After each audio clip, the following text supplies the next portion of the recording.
आज हम बात करने वाले हैं class 12 English figure of speech part A. तो देखिए, प्रत्येक वर्ष क्लास 12 के बोर्ड के एग्जामिनेशन में इंग्लिश में आपका फिगर ऑफ स्पीच से 4 नंबर का क्वेश्चन आता है। तो उस 4 नंबर में आपका डेफिनीशन, फिगर ऑफ स्पीच के डेफिनीशंस विथ एग्जाम्पल्स आते हैं। 2 डेफिनीशन लिखने होते हैं आपको। और जो फिगर ऑफ स्पीच होता है हमारा 7 तरह का होता है। फिगर ऑफ स्पीच कितने तरह का होता है? 7 तरह का होता है। तो आज हम बात करते हैं उस फिगर ऑफ स्पीच को कैसे याद करेंगे, बहुत ही ईजी वे में, बहुत ही आसान तरीके से, सरल तरीके से कैसे जानेंगे। तो आइए चलते हैं, बात करते हैं फिगर ऑफ स्पीच की।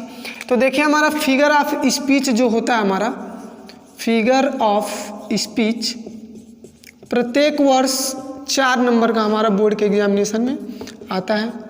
और ये 4 नंबर हमारा फिक्स होता है क्लास 12 के इंग्लिश के पेपर में। तो जितने भी बच्चे कोचिंग करते हैं या सेल्फ स्टडी से तैयारी करते हैं या कॉलेज जाते हैं, तो वे स्टूडेंट्स जो क्लास 12 के बोर्ड में हैं, बोर्ड का एग्जामिनेशन देना, तो वे बच्चे इस वीडियो को अंत तक जरूर देखेंगे ताकि 4 नंबर आपका फिक्स हो जाए। तो देखिए, आज मैं बात करता हूँ फिगर ऑफ स्पीच की। तो फिगर ऑफ स्पीच 7 तरह का होता है हमारा। It is 7 types. तो देखिए, इस 7 टाइप्स को याद करने के लिए हमको 7 वर्ड याद करना है। बहुत ही आसान ट्रिक है हमारा। कौन सा वर्ड है हमारा? तो देखिए, सबसे पहला वर्ड हमारा SHAMPOO।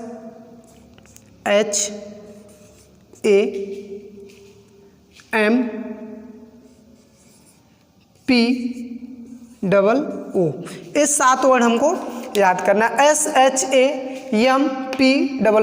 7 तरह का वर्ड, यानी कि 7 तरह मिल के हमारे क्या हो गए? शैम्पू। क्या याद करना हमको? शैम्पू। यानी कि शैम्पू यदि याद हो जाएगा हमें, तो ये 7 हमें फिगर ऑफ स्पीच याद हो जाएगा। तो पहला का क्या हमारा? एस। पहले एस से क्या हो जाएगा हमारा? सिमिली। दूसरे से क्या हो जाएगा हमारा? हाइपरबोल। और तीसरे से क्या हो जाएगा हमारा? एपस्ट्रॉफी। तीसरे से क्या होगा हमारा? एपस्ट्रॉफी। चौथा एम से क्या हो जाएगा हमारा? मेटाफर।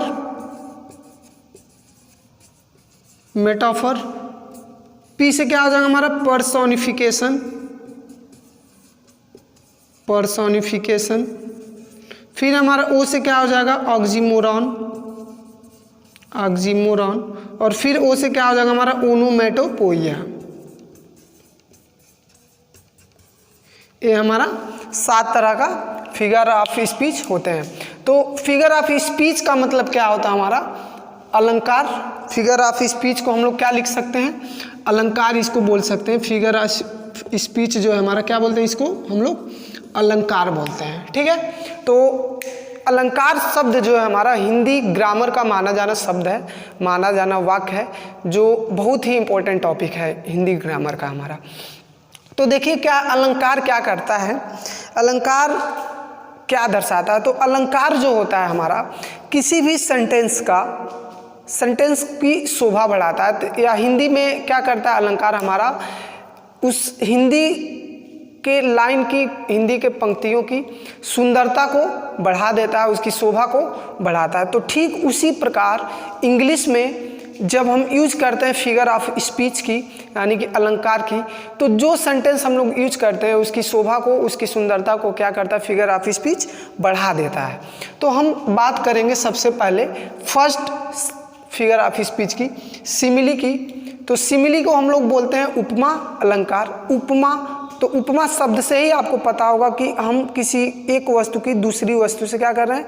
उपमा दे रहे हैं, यानी कि एक वस्तु से दूसरी वस्तु की कंपैरिजन कर रहे हैं, तुलना कर रहे हैं। उपमा शब्द तो आप लोग जान ही रहे होंगे कि इसकी उपमा इससे की जा रही है, इसकी तुलना उससे की जा रही है। जैसे आप लोग कहते हैं, यार तुम सैफ अली खान की तरह हो, तुम सलमान खान की तरह दिखाई दे रहे हो। तो सलमान की तरह, लुक लाइक, मतलब कि उनको उनकी तरह दिखाया जा रहा है, उनको उनकी तरह बताया जा रहा है, तुम ऐसे दिखते हो, तुम ऐसे हो। यानी कि कंपैरिजन किया जा रहा है 2 डिफरेंट वस्तुओं की, लेकिन उन दोनों के बीच कोई एक पॉइंट क्या होगा? कॉमन होगा। तो बहुत ही सिंपल है उपमा अलंकार हमारा। यानी कि in a simile there will be comparison between 2 distinctly objects, but they have 1 point is common. बहुत ही सिंपल डेफिनेशन, आप लोग अपने लैंग्वेज में भी इसको बना के लिख सकते हैं। और ऐसे लाइन जिसमें किन किन शब्दों का यूज होता हो, एज या लाइक, ठीक है, या सो। तो एज, लाइक, सो का किसी भी ऐसे एग्जाम्पल में एज का यूज होता हो, किसी भी ऐसे सेंटेंस में एज, लाइक या सो का, तो आप लोग एकदम समझ जाइएगा कि उस सेंटेंस में सिमिली का प्रयोग किया गया है, यानी कि उपमा अलंकार का प्रयोग किया गया है। तो एक बार डेफिनेशन भी हम देख लेते हैं ब्लैक बोर्ड पे जो लिखा हुआ है बच्चों। तो देखिए क्या लिखा हुआ हमारा, इन a simile comparison is made, यानी कि इन सिमिली में कंपैरिजन जो हो रहा है, comparison is made between two distinctly different things specially using like, so and as etc, but they should at least one point in common. लेकिन उन दोनों में एक चीज़ कॉमन रहेगा, लेकिन उन दोनों चीज़ की एक दूसरे से तुलना की जा रही है। इसकी हिंदी में देख लेते हैं हम लोग इस डेफिनेशंस को, हिंदी में क्या इसका अर्थ होता है। उपमा अलंकार के मुख्यतः लाइक, सो तथा एज आदि शब्दों के प्रयोग से, यानी कि लुक, लाइक, सो और एज आदि शब्दों के प्रयोग से दो भिन्न वस्तुओं की तुलना की जाती है, परंतु उनके मध्य कम से कम एक गुण क्या होते हैं, समान होते हैं। यानी कि कोई ना कोई एक गुण क्या होता है, समान होता है, लेकिन वो दोनों वस्तुएं क्या है, डिफरेंस है, यानी कि दो अलग अलग वस्तुओं की तुलना की जा रही है। तो इसका एग्जाम्पल हम देख लेते हैं, यानी कि आपके बोर्ड के एग्जामिनेशन में जितने भी डेफिनेशंस आएंगे हमारे फिगर ऑफ स्पीच से, तो आपको विथ एग्जाम्पल लिखना होगा, यानी कि प्रत्येक फिगर ऑफ स्पीच के 3 या 4 एग्जाम्पल आप लोग खुद से सेंटेंस बना के लिख लीजिएगा। जैसे देखिए पहला उदाहरण क्या लिखा हुआ कि life is a tedious as a twice told tale. तो देखिए टोल्ड टेल में इसमें क्या हमारा एज यूज हुआ है, हमारा सिमिली, यानी कि हम देख रहे हैं इस सेंटेंस में एज यूज हुआ है हमारा। फिर एक एग्जाम्पल और हम देख लेते हैं, सेकेंड एग्जाम्पल। जैसे देखिए क्या है, love is like a dream, ठीक है, क्या लिख, लव इज लाइक और ड्रीम। तो इसमें देखिए क्या हमारा शब्द यूज हो रहा है, यानी कि लाइक शब्द आ रहा है ना, तो यहाँ हमारा सिमिली है।